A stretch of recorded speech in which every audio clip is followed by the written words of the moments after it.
Survivor Filter Straw Water Filter can be easily assembled and disassembled after use for thorough cleaning. The Survivor filter comes ready to use right out of the box. Each unit comes with a full set of filters already installed. It even comes with an extra 5 cotton pre-filters. You can also attach the Survivor filter to the optional collapsible canteens to create the squeeze system. When you have finished using the Survivor filter and would like to clean it before placing in storage, simply follow these steps to disassemble it. First, open the cap and remove the mouthpiece cover. Unclip the carbon filter mouthpiece from the body of the Survivor filter to separate it. Next, unscrew the base of the filter and remove the cotton pre-filter.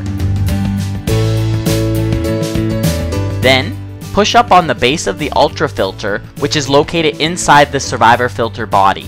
This will push up the Ultra filter screen, followed by the Ultra filter itself. Remove both from the body of the Survivor filter. You are now ready to clean your filter. Please see the next video for instructions on how to clean your Survivor filter straw. You can check out our website and YouTube channel for other helpful information about the Survivor filter.